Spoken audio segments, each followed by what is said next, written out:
નમસ્કાર મિત્રો, આપણી જનરલ નોલેજની સિરીઝમાં આપણે આજે આગળ વધીએ અને તમારા સ્ક્રીન પર ફર્સ્ટ ક્વેશ્ચન આજનો ક્વેશ્ચન છે, who resigned as the telecom minister on 14th November 2010.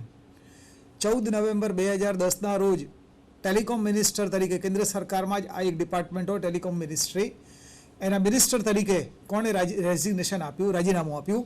Options છે A Ashok Chavan, B Suresh Kalmadi, 3 A Raja or D none of these. આ ઉપરના ત્રણ પૈકી કોઈ પણ નહીં. પણ એ પહેલાં આપણે એક ચર્ચા કરીએ.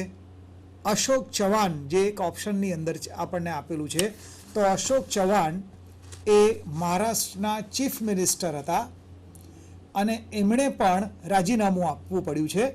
પણ એમણે જે રાજીનામું આપ્યું એ મહારાષ્ટ્રના ચીફ મિનિસ્ટર તરીકે આપ્યું અને એ આપ્યું 12મી નવેમ્બરના રોજ રાજીનામું આપ્યું એમણે. અને એમણે જે રાજીનામું આપવું પડ્યું એ કારગિલ યુદ્ધ જે થયું એમાં જે આપણા સૈનિકોના ડેથ થયા, એમની વિધવાઓને મકાન આપવા માટે લશ્કરે મુંબઈના પોશ એરિયાની અંદર પોતાની કેટલીક જમીન આપી હતી અને એમાં આદર્શ સોસાયટી બાંધવાનું નક્કી કર્યું હતું. એ સોસાયટીની અંદર સભ્ય બનવા માટે અને ફ્લેટ મેળવવા માટે ઘણા બધા પ્રકારના ગોટાળાઓ કરવામાં આવ્યા હતા અને એના આધારે કેટલાક કોર્ટ કેસ બન્યા હતા અને રાઇટ ટુ ઇન્ફોર્મેશન એક્ટ નીચે જે વિગતો માંગવામાં આવી હતી એમાંની કેટલીક વિગતો મીડિયા સુધી પહોંચી ગઈ હતી અને એના આધારે કેન્દ્ર સરકારે નક્કી કરીને એમની પાસેથી પર્ટિક્યુલરલી કોંગ્રેસે અશોક ચવાણ સાહેબ પાસેથી મહારાષ્ટ્રના ચીફ મિનિસ્ટર પદેથી રાજીનામું લઈ લીધું. પણ એ આદર્શ સોસાયટી ગોટાળામાં અને એ રાજીનામું આપ્યું એમણે 12મી નવેમ્બર 2010ના રોજ. બીજો ઓપ્શન છે સુરેશ કલમાડી. આપ સૌ જાણો છો કે 2010માં દિલ્હીની અંદર જે કોમનવેલ્થ ગેમ્સ રમાઈ એમાં સૌથી મહત્ત્વનો હોદ્દો ધારણ કરનાર સુરેશ કલમાડી સાહેબ હતા.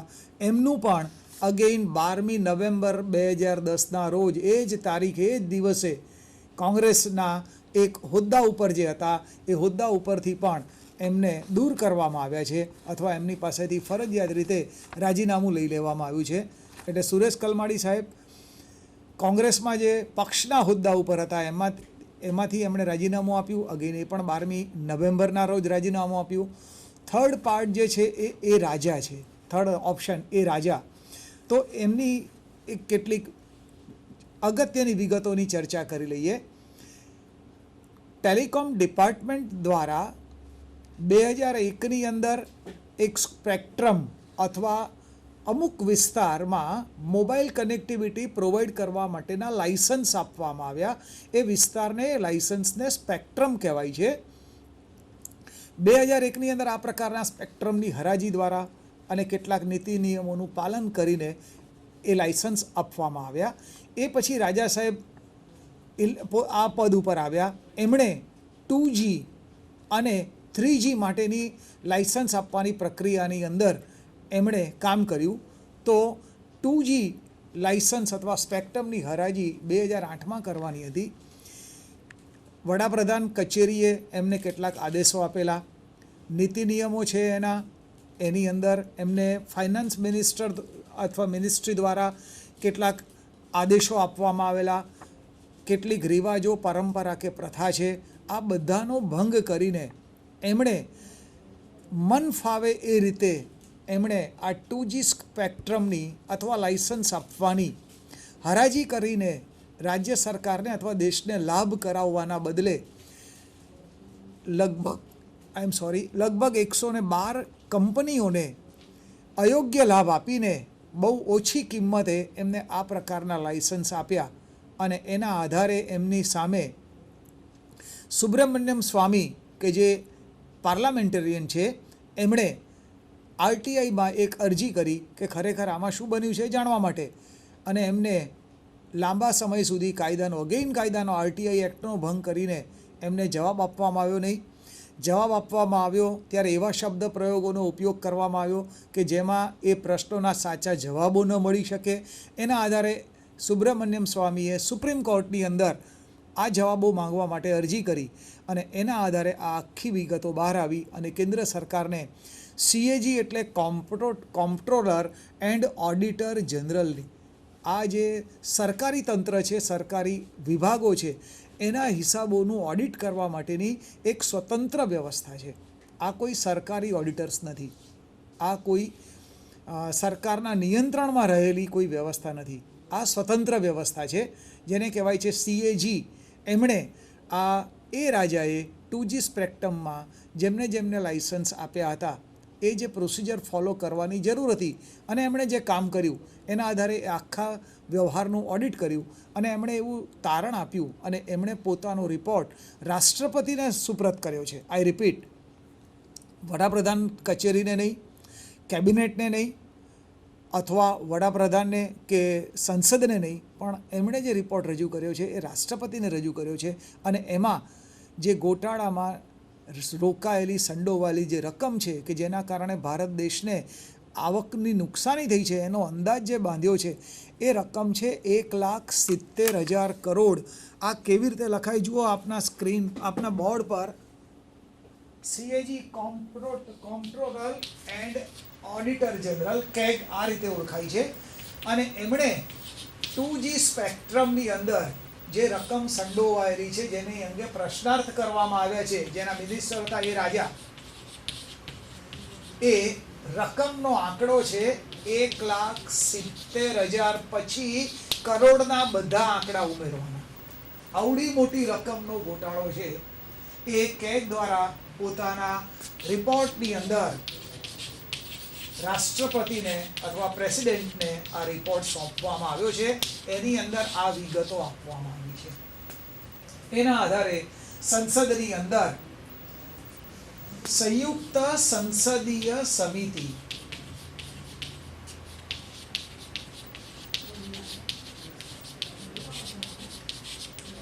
એક એવી સમિતિ કે જેની અંદર અલગ અલગ પક્ષના સંસદ સભ્યો હોય, અલગ અલગ પક્ષના હોય, એ વિરોધ પક્ષના પણ હોઈ શકે, અને એ સંયુક્ત સંસદીય સમિતિ આ આખી જે 2G સ્પેક્ટ્રમની જે હરાજી કરવામાં આવી અથવા એ જે નુકસાન દેશને કરીને એ લાયસન્સ આપવામાં આવ્યા એના અંગે તપાસ કરે અને પછી સંસદ સમક્ષ એ પોતાનો રિપોર્ટ આપે, જેને કહેવાય છે સંયુક્ત સંસદીય સમિતિ. એ સમિતિની રચના કરવા માટે વિરોધ પક્ષોએ સંસદની અંદર હંગામો બોલાવ્યો અને એના આધારે CAGનો રિપોર્ટ કેન્દ્ર સરકારે સંસદ સમક્ષ રજૂ કર્યો, જેની અંદર આ આખી વિગત બહાર આવી અને સંસદમાં CAGનો રિપોર્ટ રજૂ કરતા પહેલાં આગલા દિવસે કેન્દ્ર સરકારે ટેલિકોમ મિનિસ્ટર એ રાજાનું રાજીનામું લઈ લીધું. રાત્રે લગભગ 10 વાગ્યા પછી ફરજિયાત રીતે એમની પાસેથી રાજીનામું લઈ લીધું.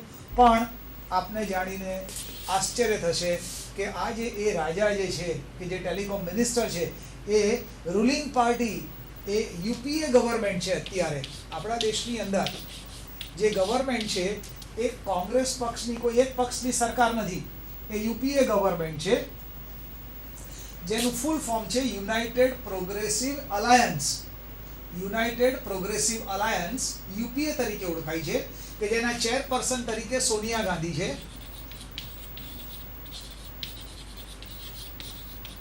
અલગ અલગ પક્ષો ભેગા થઈને આ મોરચાની રચના કરવામાં આવી છે, જેના ચેરપર્સન સોનિયા ગાંધી છે અને એમાં સૌથી વધારે સંસદ સભ્યો ધરાવતી પાર્ટી તરીકે કોંગ્રેસ છે. પણ આજે એ રાજા જે છે કે જે ટેલિકોમ મિનિસ્ટર હતા એ UPAના એક સાથી પક્ષ ADMK ના મેમ્બર છે અથવા એના સંસદ સભ્ય છે અને એ પછાત જાતિના ઉમેદવાર હોવાના કારણે ADMKના સર્વેસર્વા જે કરુણાનિધિ છે કે કરુણાનિધિ એ આવનારી ચૂંટણીઓને ધ્યાનમાં રાખીને એમનું રાજીનામું સરકાર ન લે એ પ્રકારનું એક આખું દબાણ કેન્દ્ર સરકાર ઉપર ઊભું કરેલું. પણ અનિવાર્ય પરિસ્થિતિ એવી ઊભી થઈ કે જેના કારણે મનમોહન સિંઘે, વડાપ્રધાને એ રાજા પાસેથી રાજીનામું લઈ લીધું. એ આ આખી ઘટના આ રીતે બની હતી અને લગભગ 1,70,000 કરોડ રૂપિયાની રકમ આમાં સંકળાયેલી છે. અને જો બીજી રીતે ચર્ચામાં લઈએ તો એમ કહેવાય કે આપણા દેશનું આખા વર્ષનું જે બજેટ છે એની આ 50% રકમ છે. એટલે એક જ વ્યવસ્થાની અંદર કંઈક એવા પ્રકારના અયોગ્ય વ્યવહારો કરવામાં આવ્યા કે જેના કારણે આપણા દેશના આખા વર્ષના બજેટની અડધી રકમ સંડોવાયેલી છે. એનાથી આગળ ચર્ચા કરીએ તો ભારત દેશના જે 30 કરોડથી વધારે નાગરિકોને પૂરતું પોષણવાળું અનાજ અથવા જમવાનું મળતું નથી, એમને 5 વર્ષ સુધી મફત અનાજ આપી શકાય. બીજી રીતે ચર્ચા કરીએ તો એજ્યુકેશન પાછળ આપણે જે વર્ષે રકમ ખર્ચીએ છીએ આખા દેશની અંદર, એ 5 વર્ષ સુધી આ રકમ ખર્ચીએ તો પણ આના કરતાં ઓછી થાય. સંરક્ષણ માટે આપણે જે રકમ ખર્ચીએ છીએ એના કરતાં આ રકમ અઢી ગણી વધારે છે. કહેવાનો અર્થ એ કે આ કેવડી મોટી રકમ સાથે જોડાયેલો વ્યવહાર છે અને એના કારણે એ રાજા પાસેથી રાજીનામું લઈ લેવામાં આવ્યું અને એ રાજીનામું એમણે આપ્યું 14મી નવેમ્બરના રોજ. So A Raja, C is the correct answer. Next question. The UK mobile operator is given a 3-week deadline to pay. એક યુકેની મોબાઈલ સર્વિસ પ્રોવાઈડ કરતી કંપની છે કે જેને કંઈક રકમ ચૂકવવા માટેની અવધિ ડેડલાઇન આપવામાં આવી છે અને એ ડેડલાઇન 3 અઠવાડિયાની છે. શેના માટે, શું ચૂકવવા માટે? To pay $500 million and provide bank guarantee for a further $2 billion.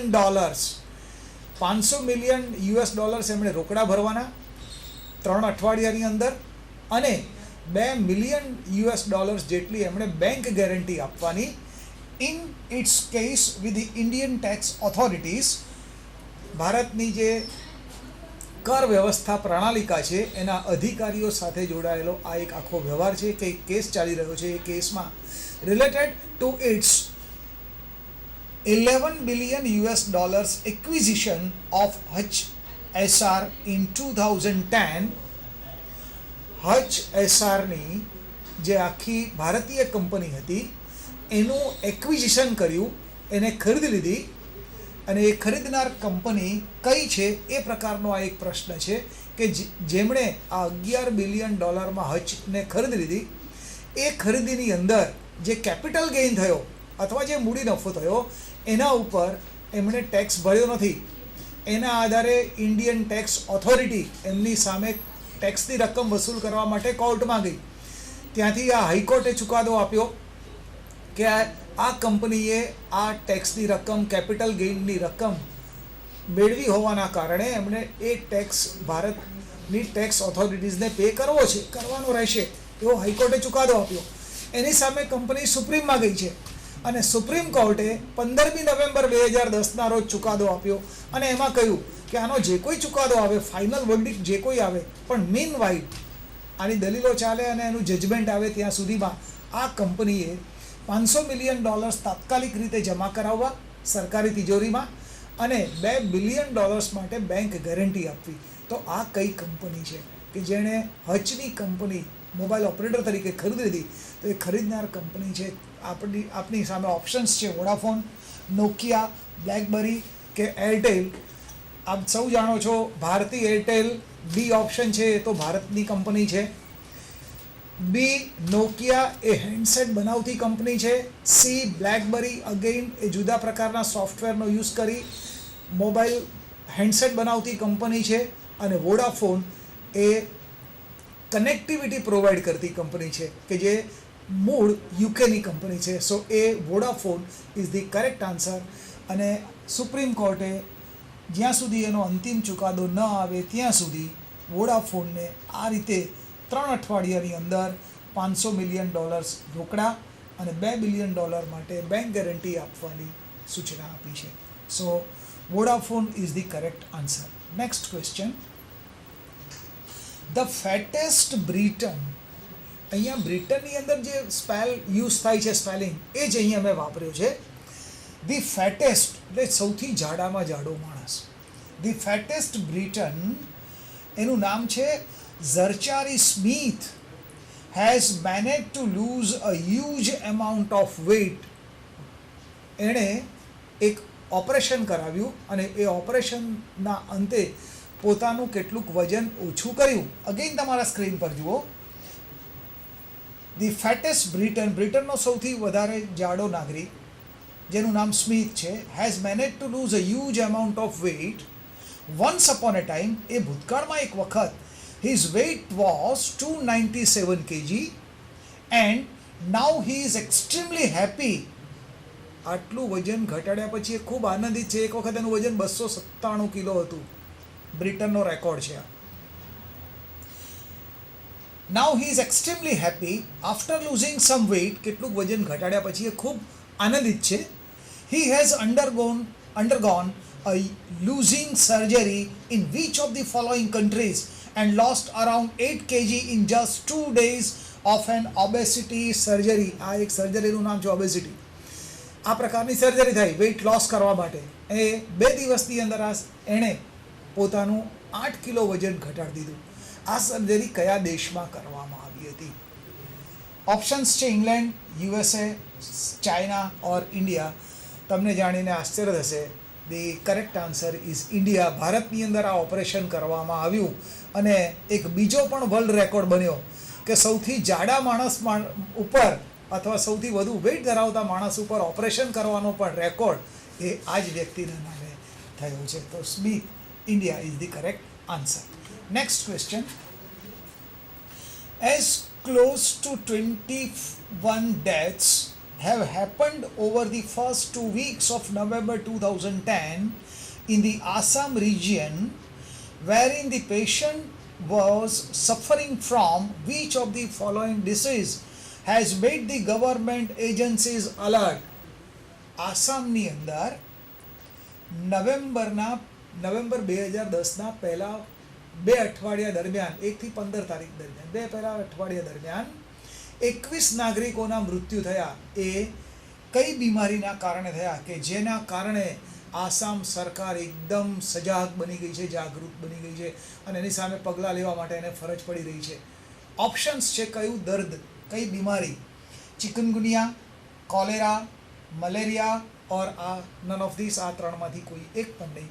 The correct answer is cholera. બહુ વખત પછી ભારતની અંદર કોલેરા એ જાણમાં આવ્યો છે અથવા એને આઈડેન્ટિફાઈ કરવામાં આવ્યો છે, પણ 15 જ દિવસની અંદર આસામની અંદર 21 નાગરિકોના મોત થયા છે. આ એક જુદા પ્રકારની પરિસ્થિતિ આપણા દેશમાં ઊભી થઈ છે. Next question. Who is the dress designer of Mrs Obama, Michelle Obama, જેમનું